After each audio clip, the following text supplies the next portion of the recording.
Bonjour, c'est Isadora Amel, la petite énergéticienne et guérisseuse de l'âme. Je te fais une vidéo aujourd'hui pour te partager le message que j'ai reçu d'un dragon. Un dragon qui s'appelle Miyako, si je me trompe pas, de mémoire, et qui est un dragon que j'ai canalisé jeudi dernier. J'ai fait la rencontre de ce dragon suite à un soin que j'ai fait avec une amie thérapeute qui œuvre énormément avec les dragons et qui nous a fait ce soin au travers d'une cérémonie cacao de Mama Cacao. C'était fantastique et c'était la première fois que je rencontrais ce dragon d'une force et d'une puissance mais hors du temps. J'avais jamais ressenti ça et j'avais jamais vu de dragon si énergétiquement puissant. Ce dragon est en fait un dragon primordial. C'est un des tout premiers dragons en fait qui est apparu. Donc son nom, oui, c'est ça, c'est Alors je sais pas comment ça se prononce en fait, c'est Maiko, Miyako. Et il est venu à moi sous la forme d'un dragon de lumière du Centaure.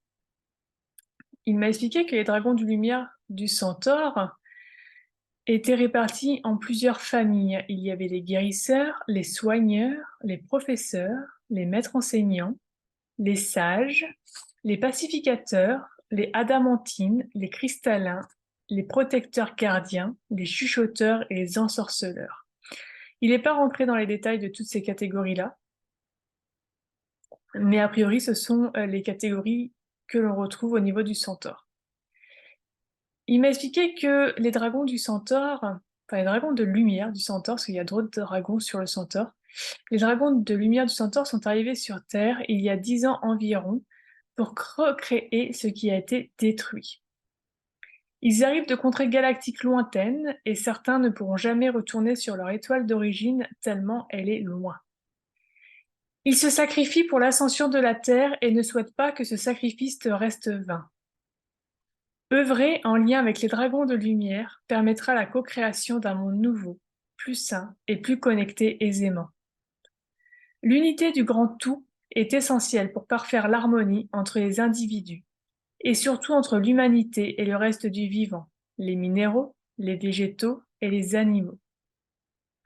Les dragons de lumière œuvrent aux côtés d'autres races de dragons, les dragons stellaires, les dragons gardiens des éléments et les dragons de l'incréé essentiellement. Certains d'entre eux peuvent mesurer jusqu'à 100 000 km de long. À l'échelle humaine, cela peut paraître fou, démentiel et même mensonger. Mais les dragons de lumière sont des êtres vraiment très grands et leur puissance peut paraître encore plus vraisemblable. Il me dit, quand on sait qu'une puce peut sauter jusqu'à 300 fois sa taille, tout devient relatif. C'est vrai que tout dépend du point de vue à laquelle on se place. Quand on regarde avec les yeux étriqués de l'homme, tout est inimaginable. Quand on regarde avec les yeux du divin, alors les limites se brisent les unes après les autres et seule l'imagination devient limitante. Il n'y a plus aucune limite, plus aucune barrière. Les champs des possibles s'ouvrent vers l'infiniment grand. Tout prend sens et tout devient réalité. Je vous invite à regarder du point de vue d'un jeune enfant. Il n'a aucune limite. Les seuls freins qu'il peut avoir sont les limitations que son environnement lui propose. Parc pour enfants, lit barrière, ceinture d'attache, etc., etc. Dès le plus jeune âge, cet enfant ne voit que des barrières. Ses limites sont extérieures à lui. À l'intérieur, il n'a aucune limitation, à part peut-être sa propre limite de création imagée. Les dragons de lumière créent ta pensée, ton imaginaire et tes demandes dans la matière. Ils œuvrent à l'intérieur et à l'extérieur de toi. Trop souvent oubliés, ils sont pourtant essentiels à la fertilisation des graines semées par la pensée des générateurs. Les générateurs reçoivent leurs idées, leurs pensées, directement de leur conscience supérieure, puis une fois dirigés en demande à l'univers, ce sont les dragons de lumière qui se chargent d'amener le projet à l'aboutissement dans la matière. En faisant appel directement à un dragon de lumière pour aider à la manifestation de son projet, Alors son œuvre sera plus puissante et plus abondante, car elle sera portée par l'énergie de l'amour de générateur. Le dragon se sentira nourri par ce sentiment de reconnaissance et d'amour. Bien que même sans cela, le dragon œuvre avec cœur et joie, le fait de travailler dans l'amour et la reconnaissance rend son travail plus beau encore et plus grand.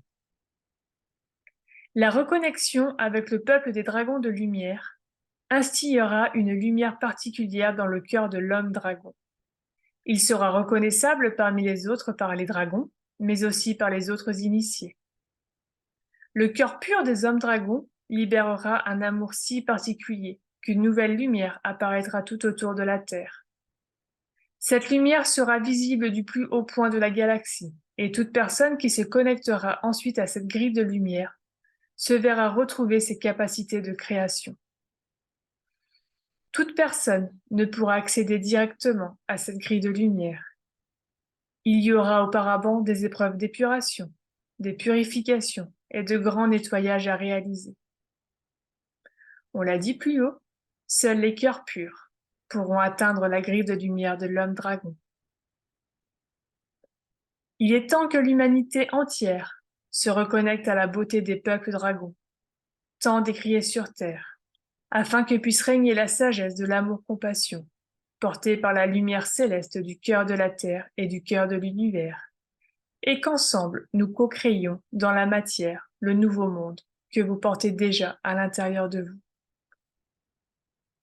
Ce que vous appelez le monde de demain n'est pas demain ou un monde futur. Il est déjà là, en vous tous, à l'intérieur de chaque personne. Dans l'ignorance, nombreux sont ceux, croyant devoir attendre la construction miraculeuse d'une existence parfaite, où régneront l'harmonie et la paix entre tous les peuples. Il ne peut en être ainsi. Tout simplement parce que sur Terre, vous n'avez jamais connu cela, et les mémoires de vos vies galactiques, d'êtres des étoiles ou d'êtres stellaires, peu importe la façon dont ils sont nommés, ne vous sont pas revenus. Avec beaucoup de travail d'introspection, certains retrouvent des bribes de ces mémoires et des sagesses des peuples anciens. Quand nous parlons de peuples anciens, nous parlons des premiers peuples à l'échelle de l'univers et au-delà. Nous ne parlons pas des peuples anciens au sens humain. Bien que vos peuples d'antan avaient de telles relations avec les peuples anciens qu'ils se rapprochaient de la vérité, de leur vérité. Les dragons de lumière étaient déjà présents sur Terre il y a fort longtemps, à l'époque de vos dinosaures et bien avant. Aujourd'hui, ils sont de retour car l'humanité fait face à de grandes menaces et à la reconnexion avec ce peuple dragon est essentiel à la survie de la création. La réalité est bien moins belle que certains vous font croire. Tout ne sera pas pain béni du jour au lendemain. Dans la matière, le monde ne va pas changer si vite que certains oracles le prévoient. C'est dans votre cœur, puis dans vos pensées, que le monde doit changer. Une fois les voiles dissous à votre niveau, alors conjointement, les dragons de lumière œuvreront à la création des parcelles nouvelles. C'est ensuite la réunion des cœurs purs qui permettra la densification du monde et son expansion à la terre entière. On ne peut rien sans rien. Les dragons œuvrent d'eux-mêmes car cela est leur mission. Cependant, la reconnexion à l'humanité permettra de faciliter leur travail. La grille de lumière de l'homme dragon est une grille énergétique de purification et de guérison du cœur, du plexus solaire et de l'être-té. Cette grille, à la fois cristalline et adamantine, recouvrira l'ensemble de votre système solaire et empêchera bon nombre de maux. Elle agira comme une puissante protection pour Gaïa et comme une clé de voûte vers la guérison de l'humanité. Comment se connecter à cette grille? Seuls les cœurs purs le pourront, c'est-à-dire les cœurs qui ont transmuté, nettoyé, purifié la partielle totalité de leur obscurité. C'est ensuite dans la réunion de tous les corps énergétiques et dans la purification et l'unité de leur cordon d'attache que cela se fera. Un seul cordon cristallin partira de l'espace sacré du cœur des hommes et s'ensuivra une longue méditation d'unification afin d'aller raccorder ce cordon à un croisement de la grille. Cette grille hexagonale sera Cette grille hexagonale sera multidimensionnelle. Il est difficile de la représenter en 2 dimensions. Elle agira dans une infinité de dimensions et recouvrira l'ensemble de celles-ci. Les puissantes énergies redescendront sur Terre via le cordon cristallin et l'espace sacré du cœur des personnes connectées à cette grille. Elle sera invisible à toute personne de basse fréquence ou n'ayant pas accédé à un taux de pureté du cœur suffisant. La sagesse de l'amour-compassion des dragons de lumière pourra alors transcender les multidimensionnalités pour initier et enseigner aux volontaires, puis sera répandue à travers les générations sur Terre. Les dragons de lumière sont des êtres purement amour et compatissants envers leurs gardiens et envers l'humanité entière. Et tous les peuples vivants, qu'ils soient terrestres, intraterrestres, extraterrestres ou exoterrestres. La grille énergétique de l'homme-dragon est aux couleurs de l'arc-en-ciel. Les couleurs maîtresses y sont représentées dans toutes leurs variations. Il y a aussi des couleurs que votre œil humain ne peut voir et donc imaginer, se rapprochant des ultraviolets. Les couleurs représentées sont à l'image de la couleur de nous autres les dragons. Il y a une infinité de potentialités. Cette grille ne pourra prendre naissance que lorsqu'une majorité de personnes aura conscience de la vie des dragons et de leur rôle dans la création de l'humanité, de la vie, des éléments, et dirons-nous pour simplifier, dans la création du grand tout. Il est important, en cette période, de divulguer notre existence au plus grand nombre, afin de faire perdurer les plans de la source dans la création de l'infiniment petit à l'infiniment grand. Cela commence à être le cas avec les esprits de la nature, longtemps regardés comme personnages fictifs des contes et légendes anciennes. Il est maintenant répandu d'observer les hommes se connecter à eux. Un grand travail a été fait par les travailleurs de lumière par rapport à cela, et nous les remercions. Trop peu encore parlent avec nous autres les dragons. Il est temps que la tendance s'inverse et que l'on parle de nous quotidiennement. Je viens de l'alpha du centaure, une étoile proche du soleil. Je suis ce que l'on appelle un maître enseignant et un pacificateur. Mon rôle est de dévoiler les secrets de mon peuple à qui est prêt à l'entendre pour co-créer ensemble la suite du divin plan. Je suis un pacificateur. Mon feu harmonise les énergies les plus sombres pour laisser place à la douceur, à la tendresse, à la pureté des sentiments. J'œuvre notamment sur les êtres vivants, mais aussi sur les planètes et autres étoiles.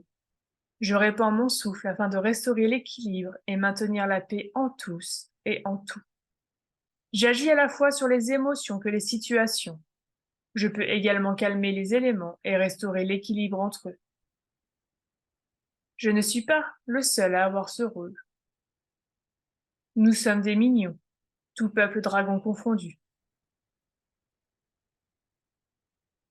Aujourd'hui, c'est moi qui te contacte, sous la forme de dragon de lumière du centaure, en tant que détenteur de la sagesse du peuple centaurien. Je suis Maiko, dragon primordial. Voilà le magnifique message que j'ai reçu de ce dragon. J'espère qu'il résonnera en vous, qu'il vous parlera et qui va vous donner envie de vous reconnecter à ce peuple dragon et à leur magie, à leur puissance et à tout leur amour, parce que les dragons sont juste des êtres magnifiques. Je vous laisse sur ça. N'hésitez pas à réécouter la vidéo pour bien intégrer le message de Maiko. Vous pouvez même l'appeler et appeler vos dragons. Je suis sûre qu'ils se feront un plaisir de venir vous rendre visite. À très bientôt. Au revoir.